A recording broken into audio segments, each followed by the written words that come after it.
गर्मियों के दिन आ रहे हैं और महालक्ष्मी सेल्स आपके लिए तैयार है लेटेस्ट कंज्यूमर अप्लायंसेस के साथ। Branded air conditioners, best brands, best offers के साथ आपके लिए अवेलेबल है महालक्ष्मी सेल्स में। एयर कूलर्स जो आपके पूरे घर में ठंडी हवा से आपके दिन को और खुशनुमा बनाए। Single door refrigerator, double door refrigerators, inverter battery, deep freezers, विजी cooler, LED televisions, semi and fully automatic washing machines, water purifier, RO plus UV, आटा चक्की, water dispensers, water coolers, mini refrigerators, सभी appliances बेस्ट ब्रांड्स के best offers के साथ आपके लिए available है Mahalakshmi sales में। Bharatiya Janata party कल्याण जिल्हाध्यक्ष नंदू परब यांनी आज भाजपा कल्याण जिल्ह्याची जम्बो कार्यकारिणी जाहीर केली आहे। देशात पंतप्रधान नरेंद्र मोदी, राज्यात मुख्यमंत्री देवेंद्र फडणवीस आणि प्रदेशाध्यक्ष तथा डोंबिवलीचे आमदार रवींद्र चव्हाण यांच्या नेतृत्वाखाली पक्षवाढ सुरू आहे। त्याचाच एक भाग म्हणून कल्याण ग्रामीण मंडळ कार्यालयात भाजप कल्याण जिल्हाध्यक्ष नंदू परब यांनी 70 ते 80 जणांची जम्बो कार्यकारिणी जाहीर करण्यात आली आहे। यावेळी भाजप कल्याण लोकसभा निवडणूक प्रमुख नरेंद्र सूर्यवंशी, उपमहापौर राहुल दामले, भाजपा गटनेते शशिकांत कांबळे, सभागृह नेते वरुण पाटील आदी पदाधिकारी उपस्थित होते। या जिल्हा कार्यकारिणीमध्ये 10 उपाध्यक्ष, 10 सचिव, 4 सरचिटणीस, कोषाध्यक्ष, कार्यालय सचिव प्रत्येकी 1 यांच्यासह विविध विभागांच्या अध्यक्षांची घोषणा करण्यात आली आहे। सर्व स्तरातील कार्यकर्ते प्रत्येक सेलवरील प्रमुख यांना विचारात घेऊन पक्षाची व्याप्ती वाढावी, आगामी निवडणुका, समाजकार्य, मेळावे, तळागाळातील लोकांना न्याय मिळण्यासाठी सामान्य कार्यकर्ता पोहोचत असतो। त्याच धर्तीवर कार्यकारिणीची निवड करण्यात आली असल्याचं जिल्हाध्यक्ष नंदू परब यांनी सांगितलं। आज भारतीय जनता पार्टीच्या कल्याण जिल्ह्याची पदाधिकारी कार्यकारिणी घोषित केली।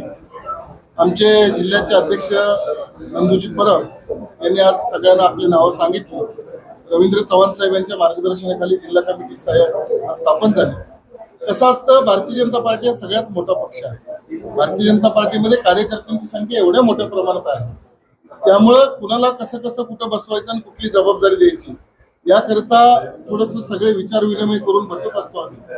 आणि मग भारतीय जनता पार्टीची पहिल्यापासून जी घटनात्मक पद्धत आहे भाजपची, 10 उपाध्यक्ष, 10 सचिव, 4 सचिव, महिला मोर्चा, अशी सगळी कार्यकारिणी करून सगळ्या जातीतल्या, सगळ्या धर्मातल्या लोकांना यामध्ये समाविष्ट करून घेऊन कल्याण महापालिका क्षेत्रातल्या आणि अंबरनाथ शहरातल्या कानाकोपऱ्यातल्या कार्यकर्त्यांना इथं कसं काय सामावून घेता येईल याकरता नंदूजींनी प्रयत्न केलेला आहे आणि त्यांनी घेतलेला आहे। जिल्ह्याच्या कार्यकारिणीला पुढं जिल्ह्याचे पदाधिकारी असतील, त्यांना मंडळाच्या जबाबदाऱ्या दिल्या जातील प्रभारी म्हणून, किंवा वेगवेगळे एरिया विभाग दिले जातील।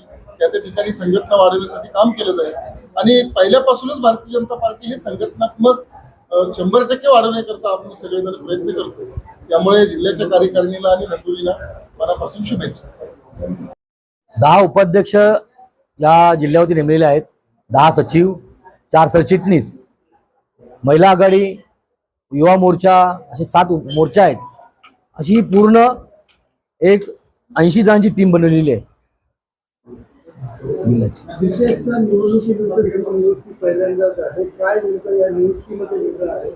काय झालं की आपण जेव्हा मी जिल्हाधिकारी झाल्यापासून अंबरनाथ निवडणूक असेल, अंबरनाथची निवडणूक असेल, कल्याण डोंबिवलीची निवडणूक असतील, अशा काळामध्ये ह्या दोन्ही निवडणुका तसेच त्याच्यामुळे बरेचसे लोकांना सामावून घ्यायचं होतं। जुने कार्यकर्ते ज्यांना नगरसेवक तिकीट मिळालेलं आहे त्यांना ह्या कार्यक्रमामध्ये घेतलं नाही आहे, कारण की कसं आहे की संघटना बांधण्यासाठी काम करायचं होतं आणि आमच्यामध्ये एक अशी पद्धत आहे की एक व्यक्ती एक पद, त्यामुळे ही टीम थोडीशी संघटना म्हणजे सगळी टीम बनवायला थोडासा आम्ही वेळ घेतलेला आहे। बाहेरच्या पक्षातून आलेल्या लोकांना पण यामध्ये संधी देण्यात आली, त्याबद्दल काय सांग? आता ते बाहेरचे आले नाही आहेत, आमच्यामध्ये आले ते आता आमचे सहकारी आहेत आणि भारतीय जनता पार्टी नेहमीच आपल्या सगळ्यांना विस्तृत माहिती आहे की सहकार्याने घेऊन चालतं। बॅलन्स करण्याचा एक प्रयत्न केलाय का, जुने आणि बाहेरून आलेले नवीन असं बॅलन्स करण्याचा प्रयत्न? नाही, असं काही नाही, बॅलन्स करण्याचा प्रयत्न केलेला आहे। जुने जे गेलेले होते ते भाजपाचेच होते, भाजपाचेच आहेत आणि पूर्वी भाजपातच होते। थोडंसं तुम्ही ज्याप्रमाणे म्हणता की बॅलन्स करण्याचा पद्धत केले, बॅलन्स नाही, आम्हाला संघटना चालवायची आहे।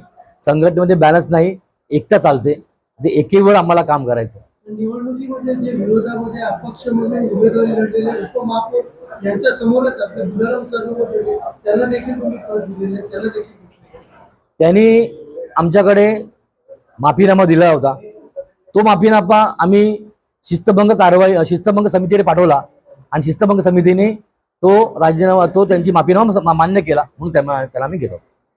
कशा प्रकारे आता या कमिटीच्या माध्यमातून पुढचं नियोजन असणार आहे, काय नेमकं यांच्यावरती जबाबदारी टाकणार? आता जबाबदारी आपण पाहिल्या असतील त्याप्रमाणे या पुढील काळामध्ये 2029 पर्यंत ज्या निवडणुका येणार आहेत त्यासाठी संघटनात्मक जे शक्य होईल, जे करावं लागेल, ज्याप्रमाणे करावं लागेल त्यासाठी आमची ही जिल्ह्याची टीम संपूर्णपणे कार्यरत असणार. आणि टीम आमची सगळी टीम पाहिली असेल, सगळेच एकदम ताकदवर आणि काम करणारी लोक आहेत सगळी टीममध्ये. सगळी टीम बघा, सगळे अनुभवी आहेत, काम करणारे आहेत आणि त्यांच्यामध्ये एक वेगळं एक ताकद आहे की प्रत्येक विषय हँडल करण्याची, अशीच आम्ही घेतलेली आहेत. कुणाल म्हात्रे, स्वानंद मीडिया, कल्याण. ताज्या घडामोडींसाठी स्वानंद न्यूजला सबस्क्राईब करा आणि बेल आयकॉनवर क्लिक करा.